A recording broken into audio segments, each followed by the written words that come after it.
நம்புற ஆண்டவர் உங்களையும் என்னையும் கத்தர் ரொம்ப அழகா மோல்டு கத்தர் பண்ண போறாரு.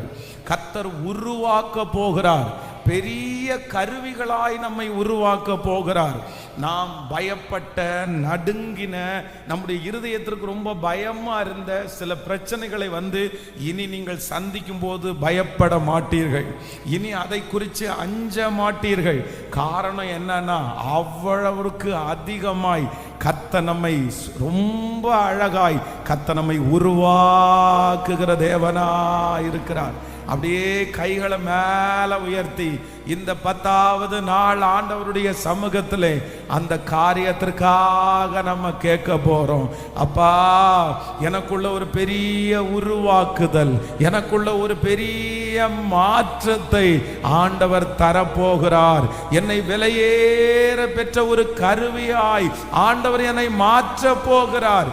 சத்தத்தை உயர்த்தி ஆம் தகப்பனே, அந்த தைரியத்தை ஆண்டவர் தரப்போகிறார். அந்த கான்பிடன்ட் ஆண்டவர் தரப்போகிறார். கர்த்தரே என்னை அதற்கு நேராய் என்னை உருவாக்குகிறவர். என் கைகளை போருக்கும் என் விரல்களை யுத்தத்திற்கும் படிப்பிக்கிற எங்கள் கண்மலையாகிய கர்த்தர் இனி இந்த ஜெபம் முடித்ததற்கு பிறகு சவால்களை தைரியமாய் சந்திப்போம், சோதனைகளை தைரியமாய் சந்திப்போம், பிரச்சனைகளை தைரியமாய் சந்திப்போம். அதை குறித்த பயமும் கலக்கமும் எங்களுக்குள்ளே இருப்பது இல்லை. கர்த்தர் அப்படிப்பட்ட ஒரு தலைமைத்துவத்தை எங்களுக்கு தருகிறதற்காக இந்த 100 நாட்களில் உங்களை எப்படி என்ன நினைக்கிறார் அப்படின்னா, கர்த்தர் உங்களை உருவாக்கணும்னு நினைக்கிறாரு. ஏன்னா கர்த்தர் உங்களை நம்பி நிறைய பொறுப்புகளை தரப்போறாரு. கர்த்தர் உங்களை நம்பி நிறைய உயர்வுகளை தரப்போறாரு. கர்த்தர் உங்களை ராஜாக்களோடு உட்கார வைக்க போகிறார். கர்த்தர் உங்களை நிறைய பேருக்கு பயனுள்ள ஒரு பாத்திரமாய் கர்த்தர் பயன்படுத்த போகிறார். உங்களை தலைவியாய் தலைவனாய் மாற்ற போகிறார். அதற்காக ஆண்டவர் உருவாக்குறார்.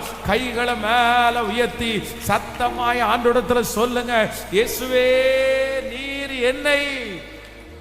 என்னை உருவாக்குவீராக.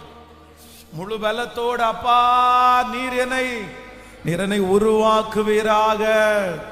நீர் ஆக்குகிற தெய்வம், என்னை உருவாக்குகிற தெய்வம், என்னை அழகாய் உருவாக்குகிற தெய்வம், பிரச்சனைகளை மேற்கொள்வதற்கு என்னை உருவாக்குகிற தெய்வம், பொறுப்புகளிலே தைரியமாய் இருப்பதற்கு என்னை உருவாக்குகிற தெய்வம். அப்பா, அந்த உருவாக்குதலை கர்த்தர் எனக்கு தருவீராக.